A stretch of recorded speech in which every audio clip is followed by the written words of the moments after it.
Hey guys, welcome to Unwrapping Christmas with the Gramlings. Yes, we are going to teach you, the viewers at home. Well, we're not. You're right. It would be bad if we taught you. Someone who's more qualified than us is going to teach you, the viewers at home, how to unwrap Christmas. What does that mean? Well, we're going to teach you how to decorate. Ooh. We got a special guest today to do that. We're also going to teach you how to cook a special Christmas dessert with the chef, Stephanie Michelle. Absolutely. She's getting calls left and right from every Gordon Ramsay, everywhere. But we have been so luckily. We're also to get her here. We're also going to show you how to wrap gifts, because you got to decorate your tree, you got to cook your food, you got to wrap your gifts with francine. Francine from France. Yes. Yes, absolutely. We got so many cool things. But our first guest today is an expert on how to decorate beautiful, beautiful trees at your home. So please make some noise there at your computers at home for AJ Steps. Hey guys, how are you? Hello, doing well. Thanks for being here, AJ. Thank you so much.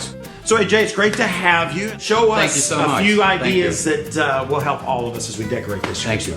Well, the first number tip is in this case we're looking at a 9-foot pre-lit LED tree.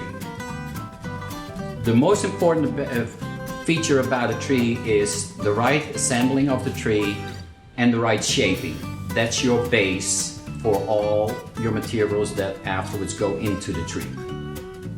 The shaping, every tree exists out of 3 to 4 pieces. You have a bottom piece with your tree stand.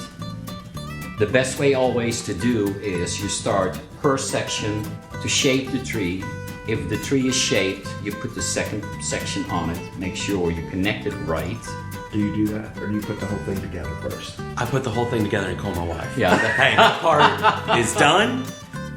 Go ahead. Right, and that is usually the mistake that people make, is that they assemble the tree first all the way to the top, and then the shaping of the tree becomes much more an issue.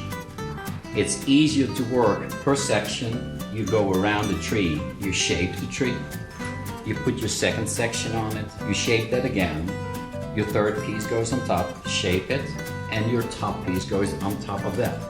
So that actually prevents you from also forgetting branches to shape, because some could be nicely done and then some you are still flat from out of the box. That has a wrong look. Because you wanted to achieve with the shaping, you wanted to achieve that the tree looks very natural, like it's a real tree. That nowadays, of course, with the trees that they produce, they all look very realistic. It's not the old trees from 40 years ago anymore. I would think that a lot of times the area that most people would save money would be on the thing you said was the most important, which would be the tree. Right, exactly. So you probably run into people who want this tree, and they may have the same decorations, but they don't have the foundation. Right. And your foundation needs to be there to create the perfect look. And that is actually, first of all, buying the right tree with the right color lights, because some people like the warm white, some people like pure white, and you have the cool white. The cool white is that bluish tone.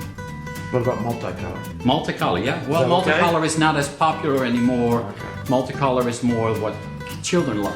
Children love more the colorful schemes.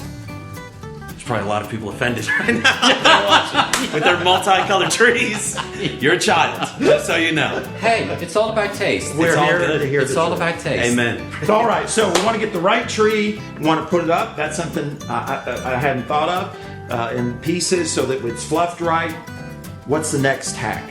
Your next step actually is to create the top of the tree. So you start at the top. You start with the top of the tree.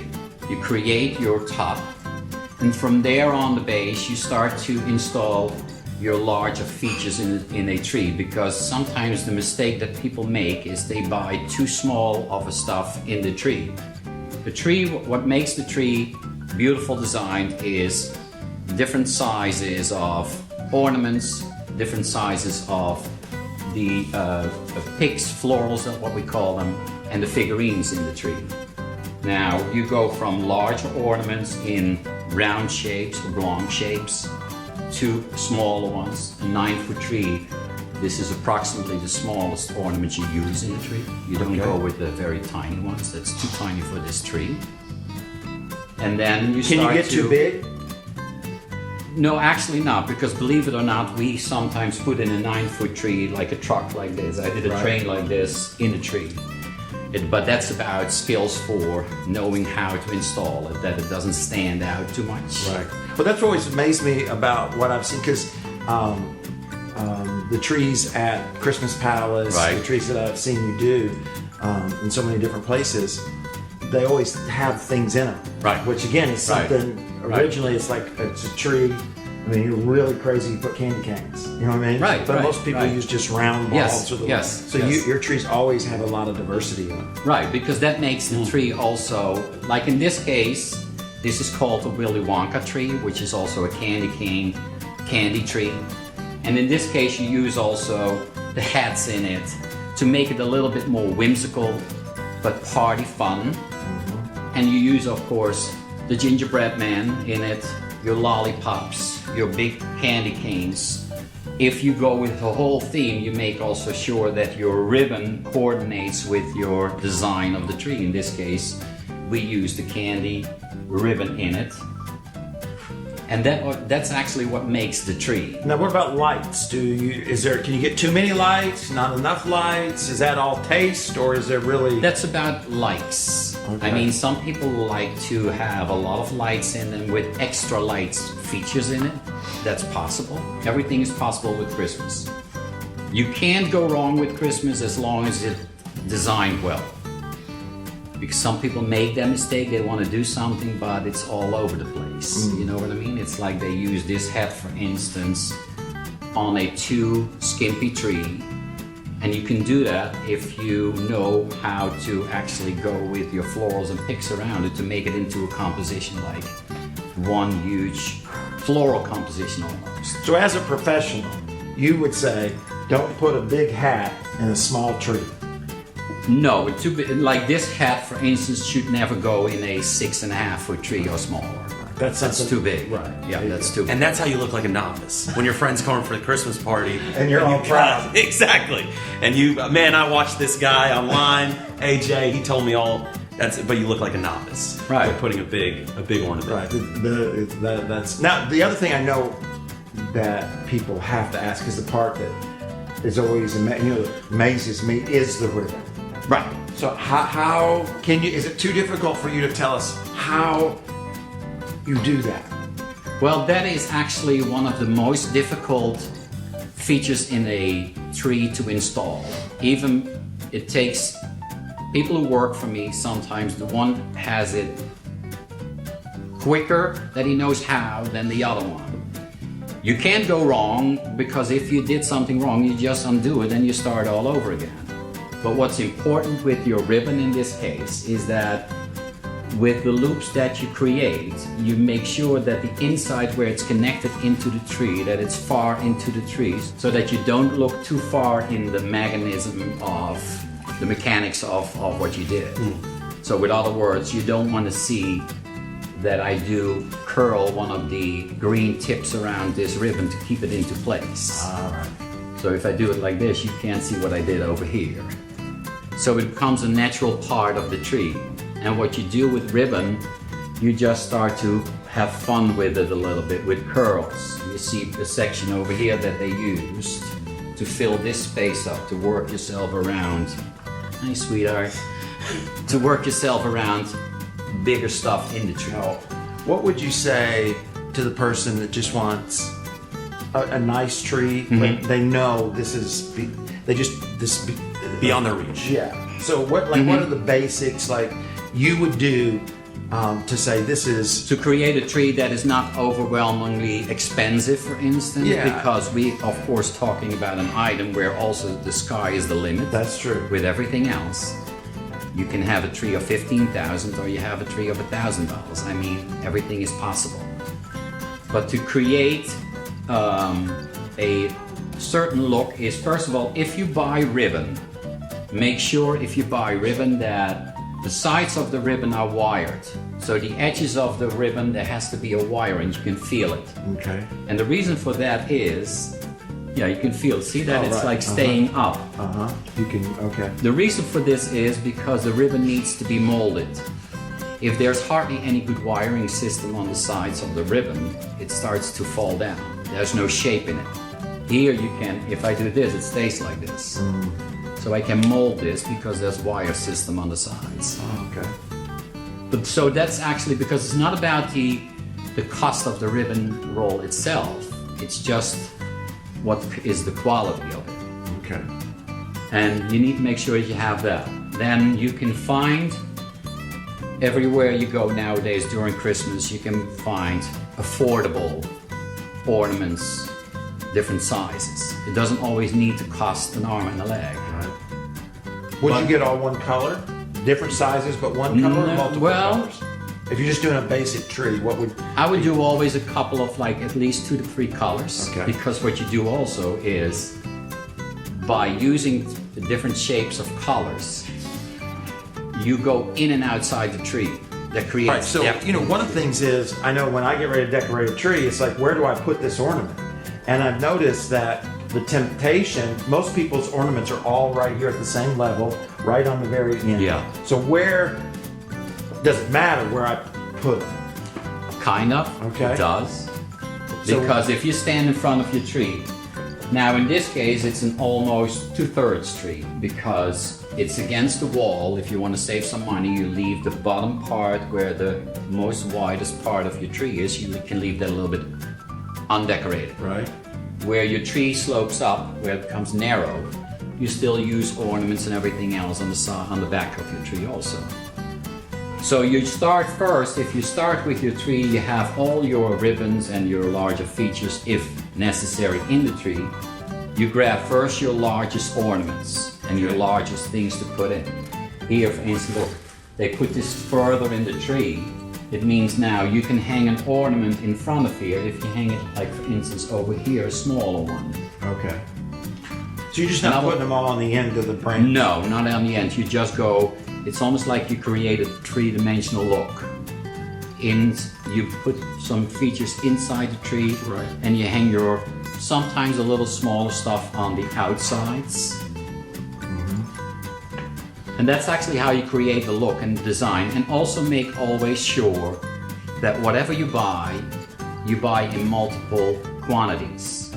You don't buy one ornament of this and one ornament of that. If you want to really create a look, you buy, like over here, we use, for instance, at least a couple of these lollipops in it to create like a triangle look. Right. Because if it's one, and that's actually also in the floral industry, you always work with, most of the time, with uneven, like the quantity of 3 or 5 or 7. That's good. So you do 3 of these. Right. And that's how you actually start to use your ornaments and whatever you want to use in a tree, as long as you have a little bit multiple of it, because that creates that continuing of design look. So if you're looking at your budget and the bigger ornament or the more fancy ornament is something that you want at least be able to get more than one. Right. Yeah, in general, yes. But of course, then you have another Christmas theme that is called the very traditional memorabilia trees. Oh, And over there, that's a different story. It's like the old school Christmas is about every ornament that has a memory. Right. A memory of a family member or a firstborn, or that is all important. Those are different looking trees. You still create that three-dimensional, you go in and out of the tree, but the design look of make sure that you have multiples of it, that is actually gone, because that's a total different ball game of tree, right, different animal, we call that. It's like people, those trees are actually meant to be for people to put them up themselves. Right. We set up the tree and we make sure that everything that they need is there. And then sometimes they make like a Christmas gathering and fun party tree trimming. right. And they make sure that their ornaments are all exposed from the grandchildren to the children to what you made in in kindergarten, what people still sometimes have, believe it or not. When you're 30 years old, they still... You have my ornaments I made in kindergarten? Somewhere. For sure. I don't know, I hope so. Well, you depending on where you are in your life, I think, whether you got little kids, no kids, whether you're single, but I think, one of the things that you're basically saying is that to not underestimate the value a tree can bring to the holidays. It's not just a materialistic blah, blah, blah. No. But it can, whether it's a memory that it brings or beauty that it brings or an emotion that it brings, I mean, those things are real. Right. And so they do add value to our lives and our work, the effort, whether it be yourself or the financial investment in someone else like yourself helping out. Right. It really does make a difference. Yeah. And I would also say that another take home from this is most likely you're probably unqualified to decorate a tree this well. So I hope you learned some things, but take the easy route and call someone who knows what they're doing. Well, there you go. Some people might enjoy it, Carson. 100%. I enjoy playing basketball. But you know what it is also? I think the most important part also of Christmas is it's all about what makes you happy. If I come into your house, I want to make you happy. That afterwards, when I'm gone, that you say like, oh my God, it's a beautiful tree. It's exactly what I wanted. Right. And I don't care if it's a perfect design or not. Right. Because you know what? It's all about you. It's not my house. It's not my desires. But it's as long as you had what you wished for, that's all what we're here for. All right, so let's be reminded of what we learned. The first thing is the foundation. That's the part probably I would look for something cheap, which is all wrong. You gotta have a good foundation, whether it be fake, whether it be real.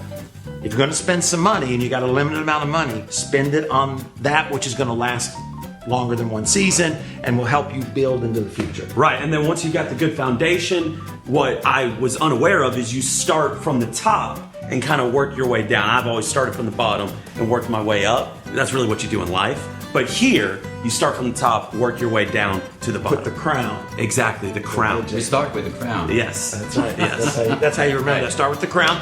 Use multiple sizes of ornaments and colors. Right.